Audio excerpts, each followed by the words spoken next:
Bismillahirrahmanirrahim. Assalamualaikum warahmatullahi wabarakatuh. Selamat siang, selamat sore, selamat malam, selamat pagi guys. Oke, di kesempatan kali ini saya akan melakukan unboxing dan tes lagi untuk sebuah GPU guys. Sudah lama banget saya tidak mendapatkan varian ini dan kebetulan saya dapatkan baru aja datang dan saya akan langsung untuk unboxing tes apa itu VGA-nya. Ya, di sini saya mendapatkan graphic card seri Zotac GeForce GTX 1060 ya guys ya. Di sini untuk varian serinya ada 3 GB GDDR5.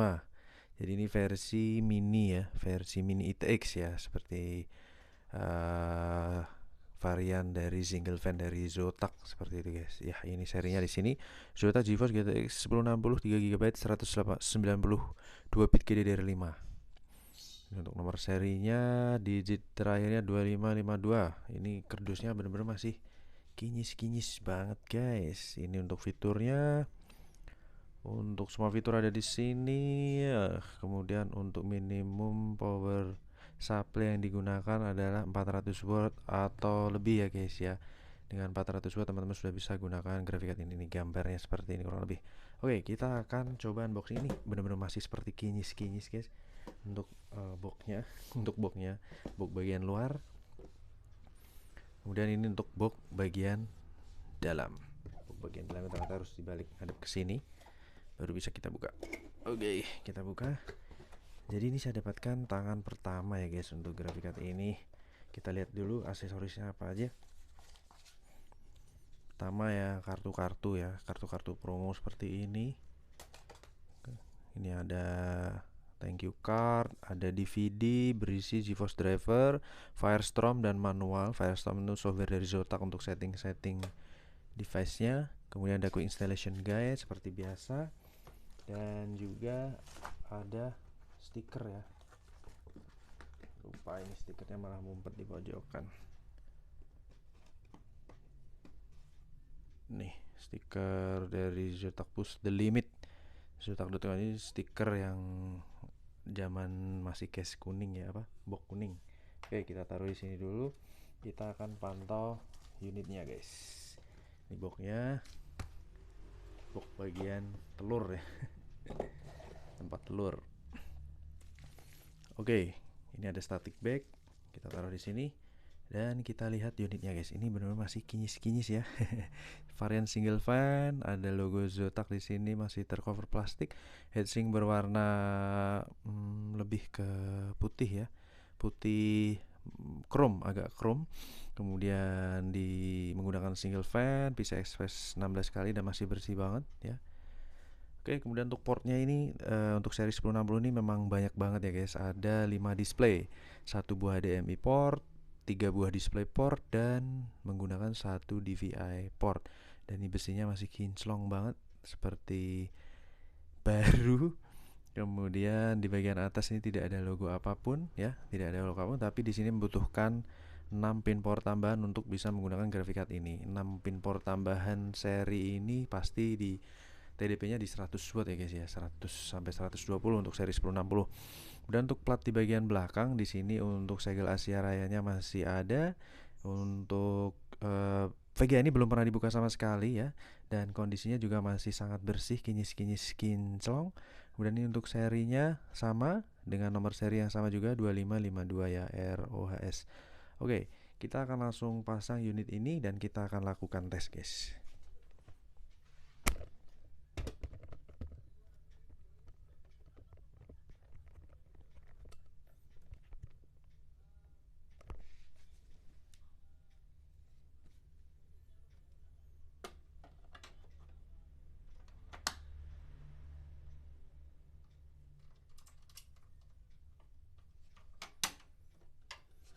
Di sini saya menggunakan PCI Express 6 pin di PSU Koger CMX 700 watt.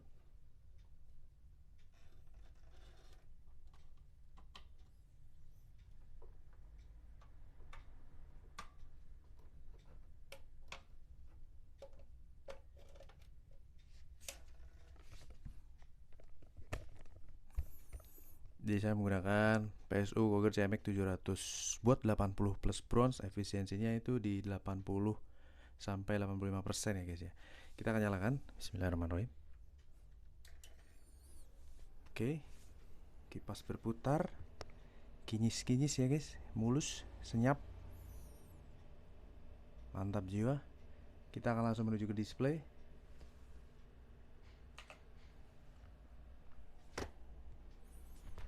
Kita lihat di layar.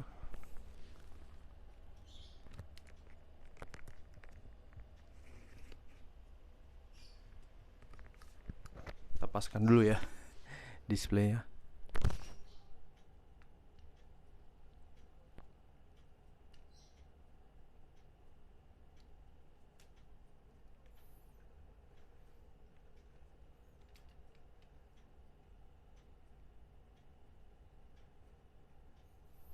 Oke, saya tes per 7 Februari jam 11.57 siang ya guys ya.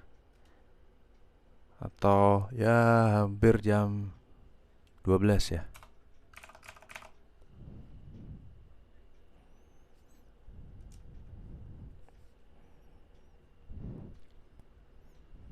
Oke, di sini karena di tes kedua jadi untuk resolusi layar sudah terdeteksi secara langsung. Kita coba buka MSI Afterburner, sudah terload ya, otomatis. Kemudian kita buka software pendukungnya. Di sini kita buka GPU Z, kita buka 3D Mark, kemudian kita juga pantau di websitenya ya.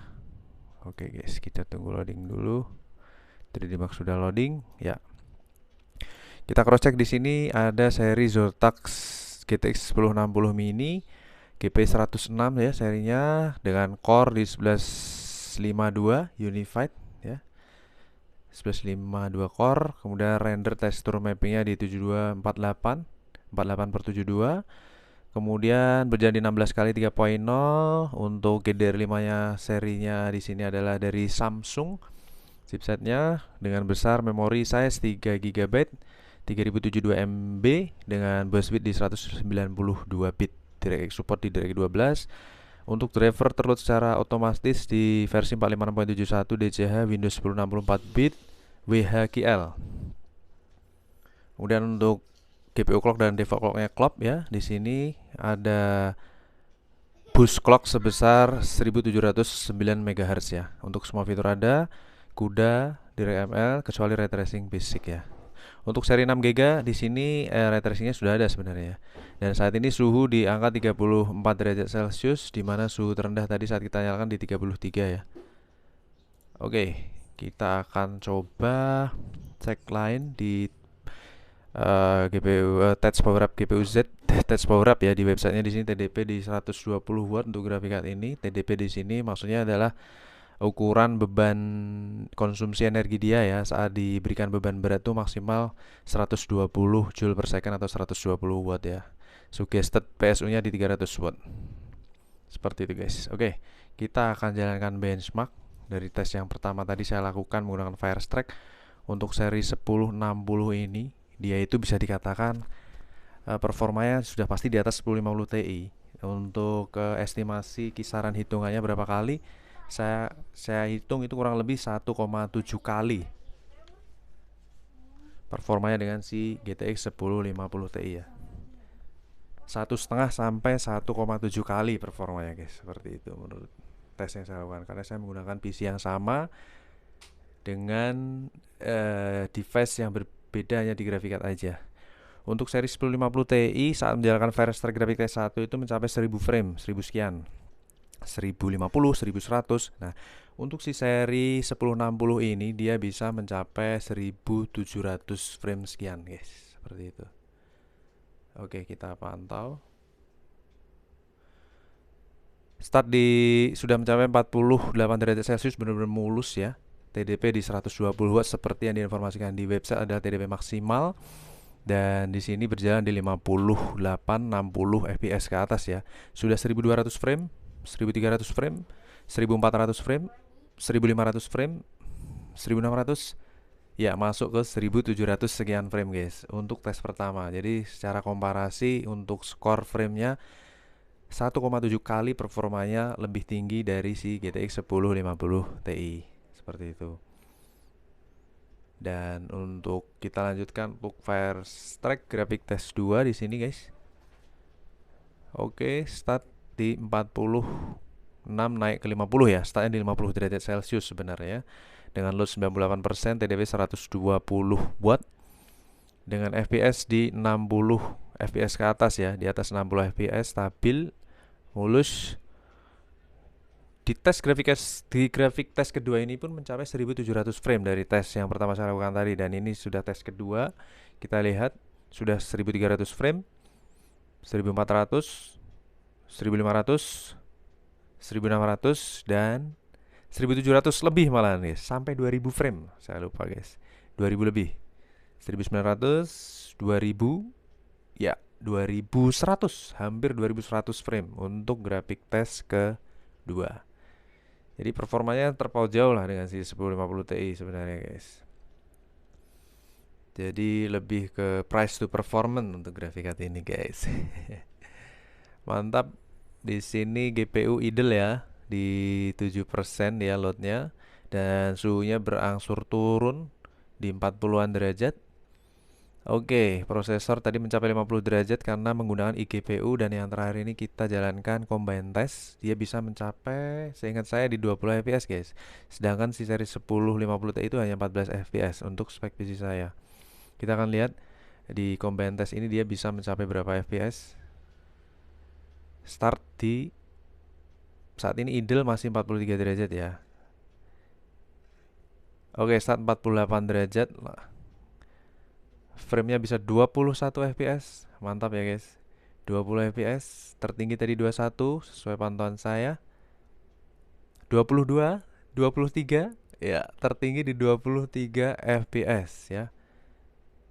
Mantap. Just guys.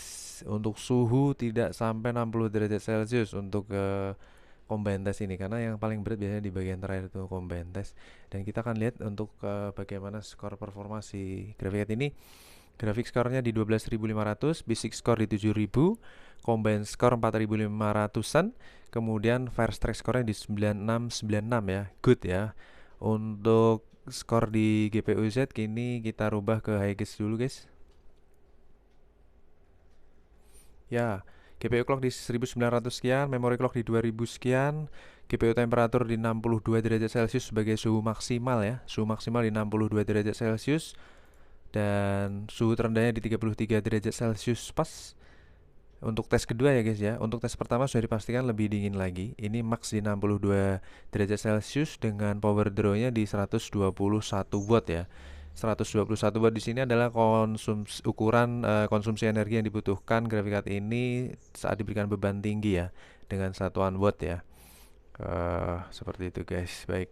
Kemudian untuk saat average yang butuh 40 watt, dan di saat idle hanya 8 watt ya guys ya. 7, sekian atau 8 watt ya, kita asumsikan seperti itu guys. Jadi overall untuk grafik card ini benar-benar mantap guys apabila teman-teman gunakan untuk keperluan yang lumayan middle ya. Ini benar-benar price to performance. Oke. Kita akan lanjut tes grafik card yang lainnya guys. Terima kasih atas atensinya. Kita akan ketemu lagi. Wassalamualaikum warahmatullahi wabarakatuh. Bye bye.